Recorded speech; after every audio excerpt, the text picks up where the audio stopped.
하나님께서 이 주일에 우리에게 주시는 말씀은 사도행전 17장 22절부터 27절까지의 말씀입니다. 바울이 아레오바고 가운데 서서 말하되 아덴 사람들아 너희를 보니 범사에 종교심이 많도다. 내가 두루 다니며 너희가 위하는 것들을 보다가 알지 못하는 신에게라고 새긴 단도 보았나니 그런즉 너희가 알지 못하고 위하는 그것을 내가 너희에게 알게 하리라.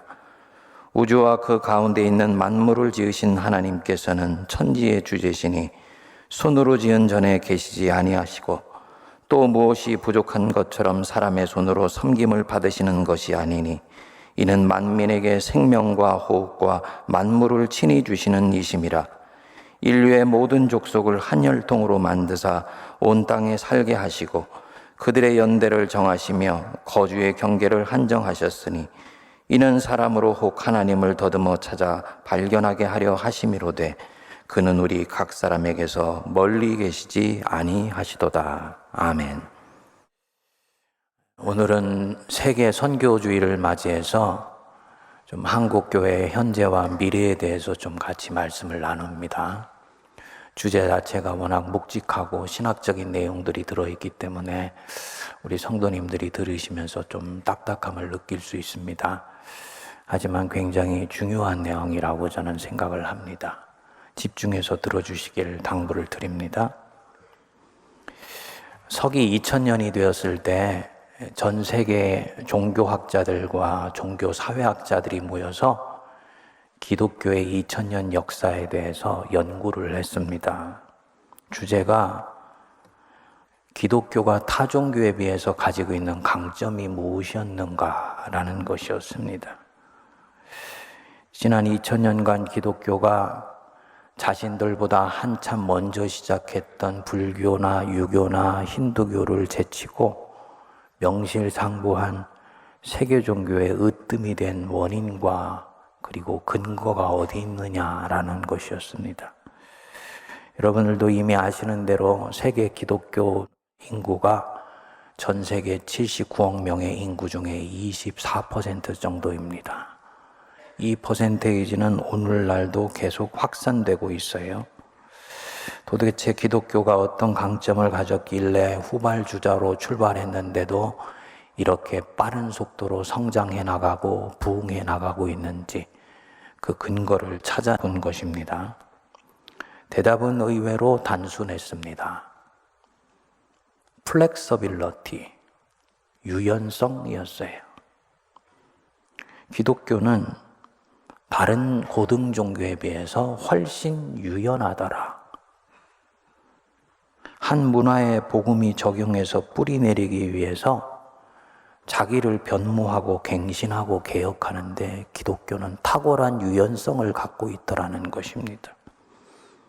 물론 우리는 성령께서 이끌어 가시기 때문이다. 하나님이 살아계시고 그 하나님 전하기 때문이다. 이거는 이제 신앙으로 얘기를 하는 것이고 종교사회학자들이 학문 자체를 놓고 봤을 때 기독교의 핵심은 이들이 가지고 있는 유연성에 있다라는 거죠. 오늘 우리가 살펴보는 바울의 설교를 보면 기독교가 어떤 면에서 유연한 종교인지 그 면모가 여실히 드러납니다. 사도 바울은 이 그리스 반도 북쪽에 있는 빌립보에서 선교를 마치고 난 뒤에 남쪽으로 훑어 내려오면서 데살로니가의 복음을 전하고 베레아로 내려오면서 교회를 세우기 시작해요. 그리고 마침내 이 그리스의 배꼽에 해당되는 아테네로 들어오게 되는 거지요. 여러분, 아테네 뭐가 생각나시나요? 소크라테스와 플라톤과 아리스토텔레스의 도시. 이성과 철학의 도시요. 그리고 여기서 바울은 지금까지 자신이 마주했던 청중과는 전혀 다른 종류의 청중들을 만나게 됩니다. 당시로 치면 지구상에서 가장 지성적인 사람들이고요. 가장 교양적이고 철학과 이성으로 무장해 있는 사람들입니다. 바울이 여태까지 만났던 유대인이나 소아시아에서 만나왔던 이방인들과는 결이 다릅니다. 시장터에서 만나는 사람과 다르고요.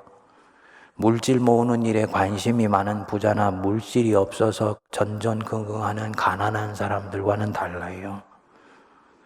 이들은 합리적인 대화와 토론으로 얼마든지 진리에 이를 수 있다고 믿습니다. 그리고 그것이 진리인 것이 확인되면 고집 부리지 않고 그 진리를 선선히 받아들이고 수용하는 사람들이에요.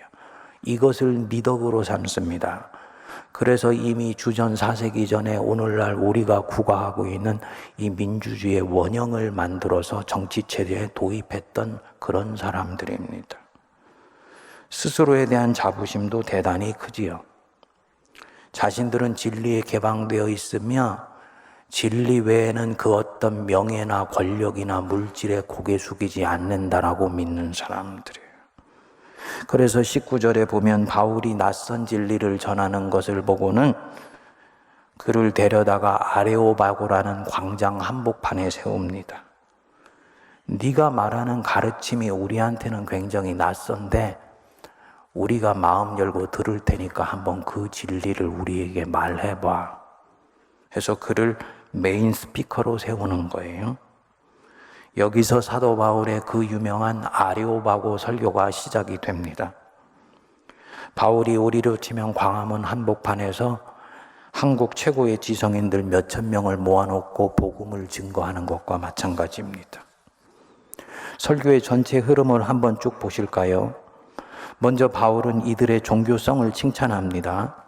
22절 보시면 바울이 아레오바고 가운데 서서 말하되 아덴 사람들아 너희를 보니 범사에 종교심이 많도다. 너희들 참 종교심이 신실하다. 그리고는 이어서 말을 합니다. 이제 너희들이 찾고 구하는 신, 너희들이 이름도 알 수 없다라고 얘기하는 그 신이 어떤 분인지를 내가 자세히 너희들에게 가르쳐 줄게 하고 이들의 관심을 유발해요. 이들의 관심과 접촉 포인트를 갖고 딱 시작하는 것이죠. 그리고는 24절에서 하나님에 대해서 이제 본격적으로 얘기를 합니다. 그분은 우주와 그 가운데 있는 만물을 지으신 하나님이시고 천지의 주제이시기 때문에 너희가 생각하듯이 손으로 지은 전에 계시지 않는다. 너희들은 부지런히 제물을 드려서 그 신을 만족시켜 드리면 행복할 수 있다고 생각하지만 하나님은 무엇이 부족한 것처럼 사람의 손으로 섬김을 받으시는 하나님이 아니시다. 그는 만민에게 생명과 호흡과 만물을 친히 주시는 하나님이다. 하나님이 지금 어떤 분인지를 자세히 풀어 설명해 주는 거예요. 그리고 26절에 보면 인류의 모든 족속을 한 혈통으로 만드사 온 땅에 살게 하셨다. 즉 민족과 국가를 만드셨다는 거지요. 그들의 연대를 정하시며 거주의 경계를 정하셨다. 민족이 있어야 되는 경계와 국가의 국경선을 하나님이 만드셨다는 거예요. 그러면서 27절에 보면 그는 우리 각 사람에게서 멀리 계시지 아니하신다. 사실은 너희가 인식하지 못하지만 우리는 그를 힘입어 살며 기동하며 존재하고 있다. 그는 우리에게 생명을 주시는 하나님이시고 우리 호흡은 바로 그분에게서 나온다. 여태까지는 너희가 무지해서 그를 몰랐어도 이 하나님이 간과하셨지만 이제는 어디든지 명하셔서 회개하고 그분을 알라고 말씀하신다. 이렇게 하나님을 소개하고요. 마지막으로 죽은 자의 부활을 말합니다. 31절 중간에 보시면 그를 죽은 자 가운데서 다시 살리신 것으로 모든 사람에게 믿을 만한 증거를 주셨습니다. 죽은 자의 부활을 말씀하고 설교를 맺어요. 바울의 이 아레오바고 설교는 오늘날 이 신학 안에서도 설교학뿐만 아니고 교리신학 안에서 특히 신론 영역에서 끊임없이 연구되는 명설교 중에 명설교입니다. 이유가 있습니다. 이 설교를 찬찬히 추적해 보면 복음이 한 사회나 문화나 한 개인에게 어떻게 흘러들어가서 뿌리를 내리게 되는지 그 원리가 명료하게 들어있어요. 오늘날처럼 우리 사회에서 복음이 자꾸 배척을 당하는 한국 사회 안에서 한국 교회가 깊이 귀 기울여 들어야 되는 대목입니다. 크게 세 가지를 볼 수 있는데요. 첫 번째로 바울은 철저히 자신의 청중들이 가지고 있는 문화와 상황을 토대로 하고 기반으로 하여서 복음을 전하기 시작합니다. 내가 복음을 전하고자 하는 사람의 관심이 무엇인지, 그들이 어떤 아픔을 갖고 있고 무엇 때문에 지금 이 영적으로 갈급해하고 있는 것인지, 이들이 어떤 문화를 갖고 있는지를 섬세히 들여다보고 그 토대 위에서 복음을 말하기 시작해요. 여러분들은 바울의 이 아레오바고 설교를 저와 함께 빠르지만은 쭉 훑어보시면서 여태까지 바울의 설교와는 좀 다른 점이 있다라는 것을 혹시 알아차리셨습니까? 뭡니까? 바울의 이 아레오바고 설교에는 성경을 전혀 인용하지 않습니다. 하나님, 아브라함과 이삭과 야곱과 요셉의 하나님이 아니에요. 여기서는 야훼, 여호와라는 하나님의 이름도 언급하지를 않아요. 그냥 데우스, 신이에요. 구약 성경, 신약 성경 전체 주제가 되는 언약 신앙도 나오지를 않습니다. 부활도 마찬가지예요. 그는 여태까지 어디를 가나 유대인들에게는 예수 부활을 말했습니다. 그리고 이 예수가 바로 구약에서 선지자들이 그토록 예언했던 바로 그 메시아다라고 전했습니다. 구약 성경을 토대로 해서 예수 부활을 증거하는 거지요. 그런데 여기에서는 그냥 죽은 자의 부활을 말합니다. 자기가 여태까지 아레오바고 설교에서 얘기했던 그 하나님이 살아계시다는 증거로 예수 부활을 말을 합니다. 그리고 예수를 메시아라고 말하지도 않습니다. 보십시오. 바울은 철저히 성서 중심적, 성경 중심적 신앙을 가지고 있는 분이에요. 구약의 예언이 예수 그리스도 안에서 성취되었다는 것을 이 다메섹 도상에서 눈으로 목격했습니다. 그리고 바울은 이것이 복음의 핵심이라고 여태까지 전해왔어요. 그랬던 사람이 정작 헬라인 교양인들 앞에서는 전혀 성경을 말하지도 않고 언급하지도 않는 거예요. 이유가 뭐냐? 크게 두 가지 이유입니다. 넘버 원, 내 앞에 있는 이 청중들, 헬라인들은 성경을 모르니까. 구약 성경은 알지도 못하지요. 더 중요한 부분이 있어요. 설사 성경을 알아도 거기에 전혀 권위를 주지 않는 사람들에게 성경을 기반으로 해서 진리를 전한다? 그 진리는 설득되지 않는다고 바울은 보는 거예요. 그러니까 자기가 가지고 있는 이 복음, 하나님 말씀의 책인 이 성경으로 증거하는 것을 당분간 내려놓는 거예요.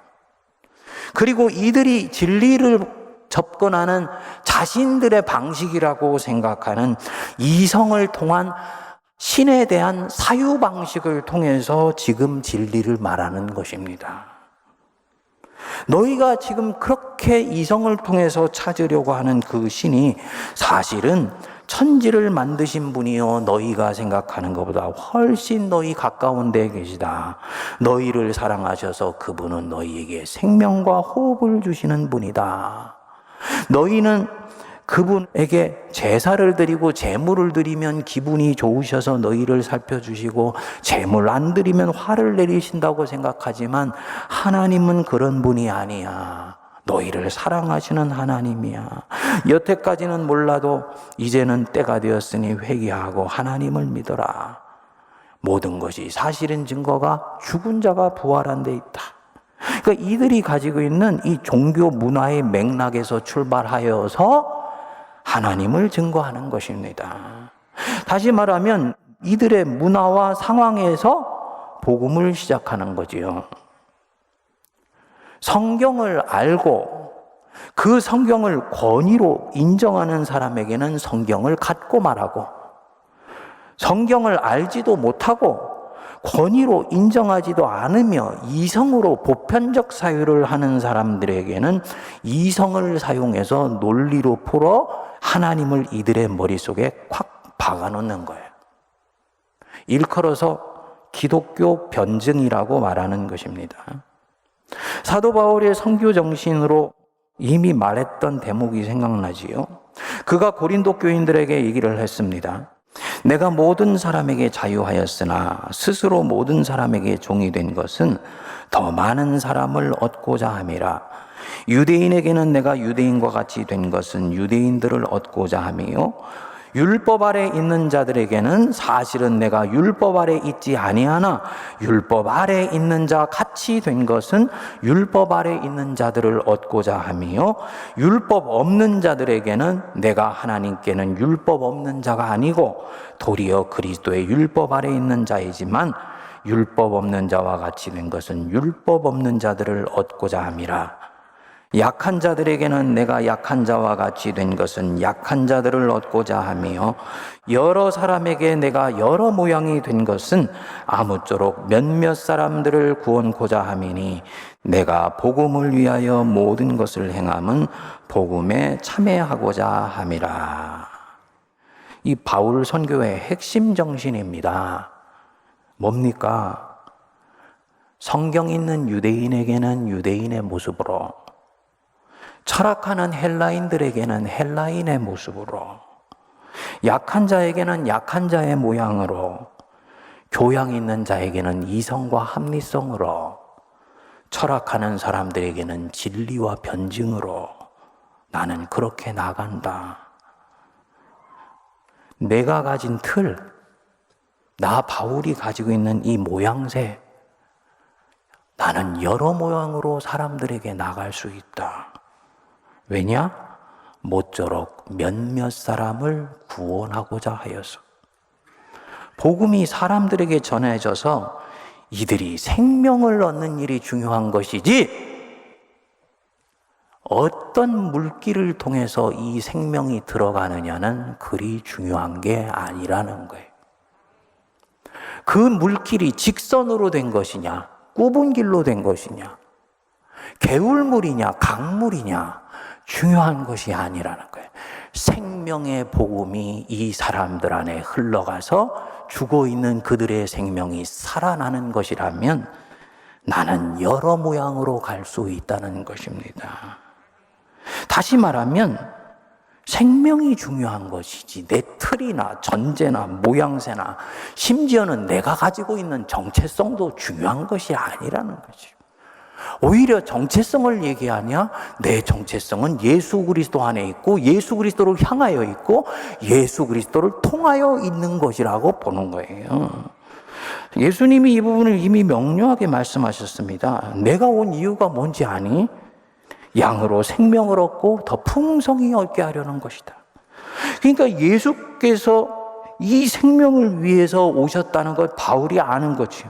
그러니까 자신이 예수님이 보내신 사도라면 이 생명을 얻게 하는 일에 인생을 거는 것이지 자기 모양새 취하는 것이 중요한 것이 아닙니다. 양으로 복음을 껴쳐 생명을 얻게 하는 일이면 나는 모든 것을 배설물로 여기고 모든 것들을 상대화할 수 있으며 심지어는 주님이 내려놓으라면 그것도 당분간 내려놓을 수 있는 각오가 되어 있다는 거예요. 여러분, 지금 이 복음이 얼마나 유연한가라는 것이 마음에 와닿으세요? 복음을 가진 그리스도인들이 굉장히 유연하고 개방적일 수 있다는 것을 바울이 말씀하는 것입니다. 꼭 기억하십시오. 복음의 목적은 자기 틀을 고수하는 것이 아닙니다. 기독교의 진리는 어떤 신념이나 신조나 조항이 아니에요. 8만 개의 대장경을 가지고 하나하나 속에 진리가 들어있다고 기독교는 생각하지 않아요. 성경 66권 속에 있는 성령이 곧 우리로 하여금 진리를 다 깨달아 알기에 충분하도록 만들어준다고 봅니다. 그래서 기독교의 진리는 신념이나 조항이 아닙니다. 오히려 인격입니다. 내가 길이요 진리요 생명이다. 진리가 뭔지 아냐? 나 예수 그리스도가 바로 길이요 진리요 생명이야. 진리는 인격이고 살덩어리. 이 살덩어리이신 이 진리가 성령을 통해 내 심령 속에 들어왔을 때 이 진리는 비로소 내 안에서 역사되기 시작합니다. 그렇기 때문에 기독교 신앙은 수없이 많은 대장경을 필요로 하지 않아요. 성경 66권 한 권으로도 충분히 진리를 깨치고 깨달아 살 수 있는 것입니다. 물론 신조를 지키고 교리를 사수하는 것 소중합니다. 그분 잘하시고 있는 거예요. 하지만 그 신조나 신념이나 교리의 항목이 예수 그리스도가 한 사람에게 전해지는데 오히려 지금 걸림이 되고 있다 하면요, 그는 당분간 당연히 그것을 내려놓습니다. 사도 바울 보십시오. 사도 바울처럼 성경을 생명처럼 여기는 분이 어디 있습니까? 그런데 오히려 이 성경이 지금 복음을 이 지성인들에게 전하는데 걸림이 된다 싶으니까요. 기꺼이 이것을 당분간은 내려놓고 이들의 방식으로 접근합니다. 성경의 정신은 이미 바울의 설교로 들어가 보면 다 녹아 있습니다. 하나님도 그냥 하나님이 아니고요, 만물을 지으신 하나님이라고 창조신앙을 녹여서 얘기를 해요. 그리고 그렇게 하면 된 것입니다. 우리는 흔히 말하죠. 왜 성경으로 진리를 풀지 않느냐? 바울은 말씀할 거예요. 성경으로 진리를 푸는 날이 오긴 오지. 하지만 이들은 아직 성경을 진리의 권위로 받아들이지 않아. 그러면 성경을 인용해서 푸느냐 아니냐는 지금 그렇게 중요한 것이 아니다. 그 안에 성경의 정신과 가치가 녹아 들어가 있으면 되는 것이야. 내용은 이미 성경적이에요. 바울의 설교는 철저히 성경적입니다. 하지만 그것을 전달하는 틀은 다양합니다. 그는 지금 철학을 사용하고 있습니다. 그래서 유대인들에게는 유대인의 모습으로, 교양인에게는 철학과 합리성으로, 과학하는 사람들에게는 그들이 알아들을 수 있는 세계관으로 말할 수 있는 거예요. 넘버 2, 어떻게 성경을 목숨처럼 소중히 여기는 분이 이 교양인들 앞에서는 성경으로 말하는 것을 내려놓을 수 있을까? 복음에 대한 자신감입니다. 그렇게 해도 복음은 넉넉히 전해지고 예수는 결국 이들 안에서 승리한다는 것을 바울은 믿는 거예요. 자신이 지금 이 전하는 진리에 대한 확고한 자신감을 가지고 있는 것입니다. 여러분, 내가 정말 확신하고 믿고 따르는 진리에 대해서 자신감이 있으세요? 그러면 그는 의외로 유연합니다. 고수가 될수록 바둑의 모양을 따지지 않는 것과 마찬가지인 거예요. 승리하기 위해서, 내 앞에 있는 영혼을 구하기 위해서 자기의 전제나 틀을 내려놓을 수 있습니다. 그렇게 해도 승리하고 그렇게 해야 승리한다는 걸 알기 때문입니다. 이것은 하나님에 대한 자신감이고 내 안에 계신 하나님에 대한 확신이죠. 예를 들어서 내가 어떤 사람하고 칼을 들고 승부를 겨눈다고 생각하죠. 누가 진정한 칼잡이인지를 승부를 겨누는 거예요. 그런데 내 앞에 있는 사람은 단검을 가지고 있고요, 제 손에는 장검이 쥐어져 있어요. 어떻게 합니까? 똑같은 조건으로 싸우려고 나는 내가 가지고 있는 칼을 내려놓습니다. 그리고 내 앞에 있는 상대와 똑같은 단검을 쥐고 승부해요. 왜냐? 그렇게 해도 이긴다는 것을 알기 때문이에요. 사도 바울이 지금 이 헬라의 지성인들 앞에서 성경을 내려놓고 그들식으로 변증하는 것, 바로 이런 방식입니다.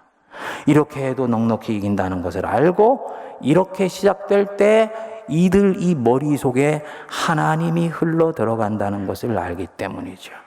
뭘 말하는 것입니까? 예수 그리스도로 내가 꽉 차 있으면 이 사람은 영적으로 자신감이 있어요.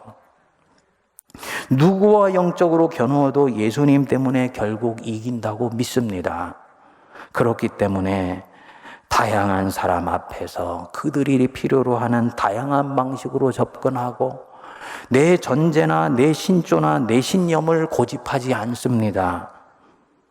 어떤 신조나 교리의 조각이나 신학을 가지고 그것이 마치 전부인 것처럼 인식하지 않습니다.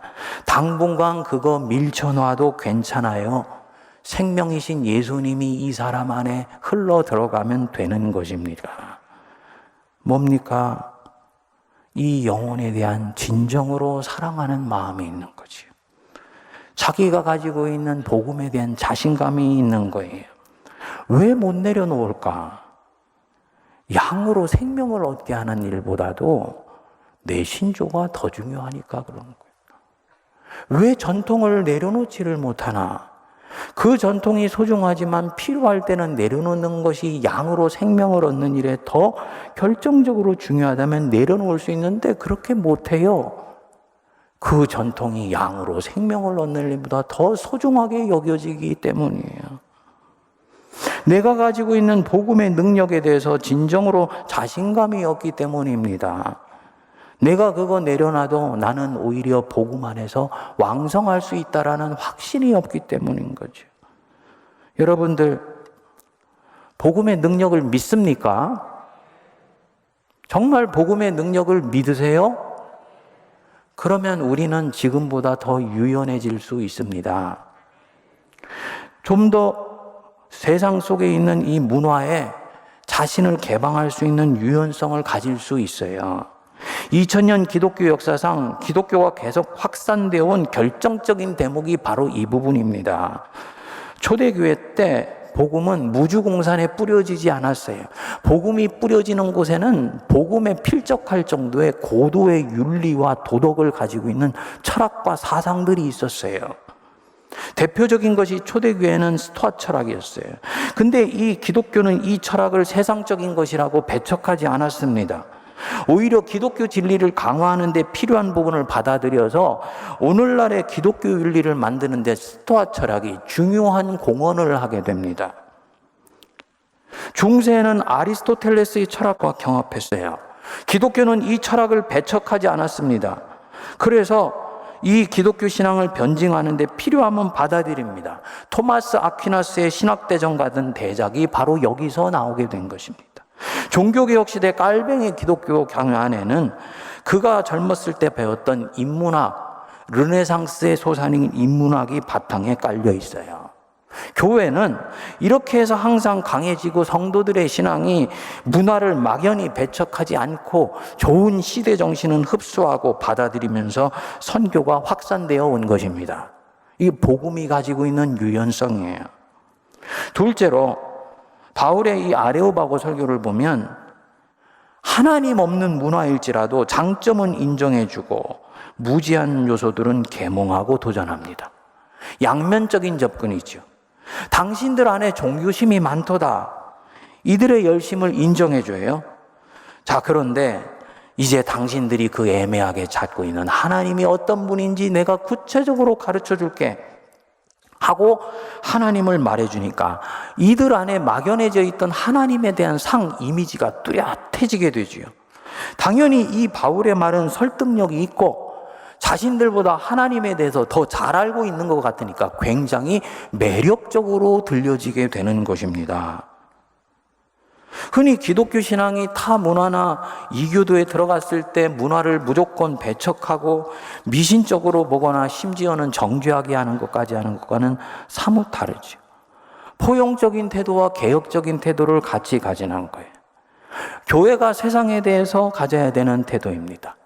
전 세계 기독교를 가보면 한국 기독교 같이 새벽 5시에 일어나서 새벽 기도하는 교회가 없어요. 이 새벽 기도회는 한국 교회만이 갖는 독특한 신앙 문화입니다. 선교사들이 가만히 들어와 보니까 이 한국 백성들이 정말 종교심이 많은 거예요. 하나님을 안 믿고 천지지명 믿는다 그러면서 새벽에 일어나면 이 정한수 떠놓고 뒤뜰에 가서 빌고 기도하는 거예요. 선교사들이 가만히 보니까 그 종교심의 방향만 바르게 가르쳐주면 신앙에 불이 붙을 것 같거든요. 이 사람들아 그러지 말고 내일부터 새벽 5시에 새벽 기도할 거니까 교회 와서 너희들 가족 위해서 자녀들 위해서 기도해. 그냥 기도하면 기도 말이 잘 안 나오니까 말씀 듣고 말씀 붙들고 기도해. 이래서 새벽 기도회가 시작된 것입니다. 그러니까 교회가 문화 속에 있는 좋은 점들은 한편으로 끌어안으면서 복음으로 개혁해가는 태도를 취한 거지요. 기독교적이지 않다고 손가락질하고 분을 품고 정죄하는 게 아니에요. 이들이 가진 긍정적인 태도는 인정해주고 온전하지 않은 부분들에는 복음이 들어가면 더 온전하지 않냐고 변증하면서 설득하는 것입니다. 일컬어서 변증 작업이라고 얘기를 합니다. 한국교회가 선교 140년이 되었는데 한국교회가 이제부터 본격적으로 시작하는 작업이 바로 이 부분이에요. 한국교회는 덴마크의 기독교 철학자인 키에르케고르나 영국의 C.S. 루이스 같은 기독교 변증가가 없어요. 이런 사람들이 이제 나와야 돼요. 캐리그마를 선포하는 이들은 수도 없이 많은데 기독교 신앙이 왜 진리인지를 차분히 지성인들도 듣고 설득되어서 받아들일 수 있는 그런 실력을 가진 변증가가 앞으로 나와야 돼. 신앙의 언어가 아니고 성경의 언어가 아닐지라도 바울처럼 하나님에 대해서 들려주면 고개를 끄덕거리고 수긍하고 받아들이게 할 수 있는 변증가가 앞으로는 나와야 돼. 제가 볼 때 이 좋은 변증 설교자 중에 한 분이 이 청파 감리교회 김기성 목사님 정도. 우리 교회 청년부에서 신앙부흥회를 인도한 적도 있죠. 그 외에는 변증가가 없어요.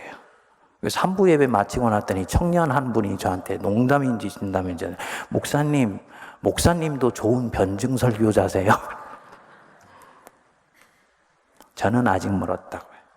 그리고요, 장로교 목사는 캐리그마와 선포에 강하지 설득하는 작업은 애초부터 좀 약합니다. 근데 오늘의 시대는 이런 변증 설교자를 필요로 해요. 여러분들 주변에 감리교 목사님들 중에 왕왕 눈에 띄는 분이 있는 이유는 우연이 아닙니다. 오늘 이 시대가 진리를 설득하고 변증해내서 그들로 하여금 수긍하게 하는 새로운 문화 시대로 들어가는 그런 부분들이 있기 때문입니다.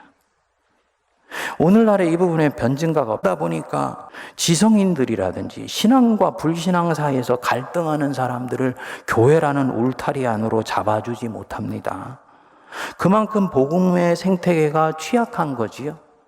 생물학자들의 말에 의하면 생태계가 왕성할 때는 특징이 있다. 종의 종류가 굉장히 다양하답니다. 종의 종류가 다양한 생태계나 군집이 건강한 생태계라는 거예요. 근데 생태계가 망하기 시작할 때는 그 안에 몇 종이 자기들만 다수가 되겠다고 다른 종을 말살하려고 한다 그래요. 그만큼 배타적이고 독선적인 것이죠. 그리고 이런 종이 우세해지기 시작한 순간에 이 종이 뿜는 향취가 다른 종에게는 악취가 돼요. 그래서 결국 다른 종들은 말라 죽고 결국은 이 우세종도 시간이 지나면 다른 종이 파괴된 것으로 인해서 생태계 밸런스가 무너졌기 때문에 외부의 홍수나 가뭄에 치명적으로 약하게 되어서 군집 하나가 순식간에 무너지게 된다는 것입니다. 우리 한국교회도 마찬가지예요. 너희가 각각 부르신 그대로 지내라. 이게 무슨 얘기입니까? 예수 그리스도를 인격적으로 영접해서 주님인 것이 틀림없냐? 그러면 그것 외에 다른 부분들은 그들의 부르심과 소명으로 인정하고 받아줘. 그러면 하나님은 모든 것이 다 합력하여서 선을 이루시고 한국교회라는 생태계를 왕성하게 만들어 가실 거야. 우리 예수님이 이 부분에 있어서 굉장히 중요한 부분을 말씀하셨습니다. 예수님의 제자들 중에서 몇 사람이 예수님을 말하는데 예수님의 이름으로 세례를 주고 말씀을 전하는데 예수님 공동체에 들어와 있지 않은 사람을 본 거예요. 예수님한테 이 부분에 대해서 그만하고 주님 말씀하셔서 얘기를 한 거죠. 예수님이 그때 말씀하셨습니다. 나를 반대하지 않는 자는 나를 위하는 자니라. 굉장히 중요한 부분입니다. 나를 반대하지 않으면 나를 위하는 자다. 그들이 꼭 내 턱 밑에서 배워야 될 필요는 없어. 나와 함께 밥 먹고 있어야 꼭 내 제자가 아니야.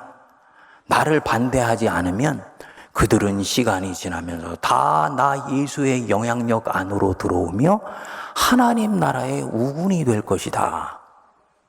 복음에 대한 강력한 자신감이세요. 그러니까 하나님 나라의 범위를 넓게 잡으신 것입니다. 근데 한국 교회는 이때까지 보면 자기 턱 밑에 있지 않으면 다 원수고 적으로 여긴 거지. 그러니까 생태계가 자꾸 좁아질 수밖에 없는 것입니다. 여러분, 왜 내가 소중히 여기는 교리와 신조, 그것이 나와 조금만 다르면 틀렸다라고 얘기를 합니까? 왜 성도가 회의하고 갈등하고 청년들이 의심하고 질문할 수 있는 공간을 교회가 만들어주지 않습니까? 그러니까 탁월한 변증가가 나오지를 않는 것입니다. 여러분, 한국교회에서 기독교 진리로 세상을 설득할 수 있는 변증가가 이제는 나올 수 있게 해달라고 기도하시기 바랍니다. 우리 세문안교회가 그런 일꾼들 길러내게 해달라고 기도해야 돼요. 제가 예전에 차별금지법을 한 두세 차례 연구를 하면서 제가 그 설교를 할 때 결론으로 냈었던 부분이 있죠. 교회가 이 부분들에 대해서는 누구도 성경적 신앙을 가진 사람들은 차별금지법을 받아들일 수 없어요. 그런데 속상하게도 지금 이 상태로 5년, 10년 가면은 결국 이 차별금지법은 국회에서 통과가 될 것이다 라는 것이었어요. 이유가 뭐냐? 관건은 시민사회 한복판에 있는 한국의 대다수의 시민을 설득해야 되는데 이것은 교회가 창조신앙을 가지고 있기 때문에 차별금지법을 반대한다는 논리로는 절대로 설득되지를 않습니다. 어떻게 해야 설득되냐? 믿지 않는 사람들의 언어와 그들이 알아들을 수 있는 논리로 창조신앙과 그리고 차별금지법이 틀렸다라는 부분들을 설명해 낼 수 있어야 돼요. 결국은 변증가, 기독지성인들이 나와서 이 일을 할 수 있는 것입니다. 한국은 아직 이게 안 됩니다. 이유가 뭐냐면 지성을 반대하기 때문에. 반지성주의라 그래요. 근본주의의 폐예요. 영국의 대표적인 복음주의 신학자면서 대설교가인 존 스토트 목사님이 인생 후반부에 기독교의 기본진리라는 책을 썼습니다. 여기서 복음주의와 근본주의가 다르다라고 강조하면서 10가지 근본주의의 특성을 말했어요. 그 중에 첫 번째가 반지성주의입니다. 지성과 교양, 인문학적 사유, 과학적인 사유를 인정하지를 않는 것입니다. 이런 흐름이 한국교회를 경직되게 만들고요. 세상에 배척당하게 만든다는 거죠. 선교에 막대한 지장을 주어서 결국은 양으로 생명을 얻고 더 풍성히 얻게 하는 일에 오히려 걸림이 되게 되어 있다. 우리가 깊이 각성할 대목입니다. 세 번째로 바울은 예수 부활을 선포하는 데 있어서는 이것은 변증이 아니고 선포, 캐리그마입니다. 예수 부활은 변증할 수 있는 영역이 아니라고 하는 거예요. 죽은 자가 살아났다? 하나님이 살리셨다? 어떤 소위 지성인들이 그것을 고개를 끄덕거리면서 설득당할 수 있습니까? 이것은 설득의 영역이 아니고 하나님의 계시로 믿느냐 믿지 않느냐 둘 중에 하나일 뿐이라고 바울은 보는 거예요. 그래서 변증하고 난 뒤에 마음의 문이 열린 사람들에게 죽은 자의 부활을 딱 던졌어요. 아니나 다를까 여태까지 바울의 설교에 관심을 듣던 청중 안에 균열이 일어나게 됐습니다. 32절에 보면 조롱하는 이들이 생기기 시작하고 야, 너 그 예수 부활에 대해서 좀 더 듣자 하는 이들로 갈라지게 되는 거예요.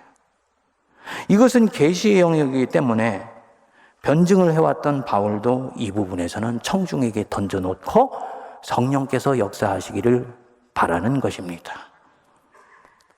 이 바울의 아레오바고 설교는 교회가 세상과 어떤 접촉점을 가져야 되는지, 오늘처럼 지성과 합리성과 과학적 세계관을 갖고 있는 사람들에게 복음이 왜 유연하면서도 개방적으로 접근되어야 되는지를 잘 보여줍니다.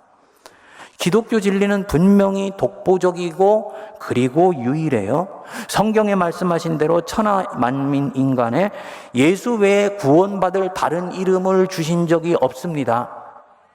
다시 말씀드리면 다른 종교에는 구원이 없다라는 것을 기독교는 자기 신앙의 확신으로 갖고 있어요.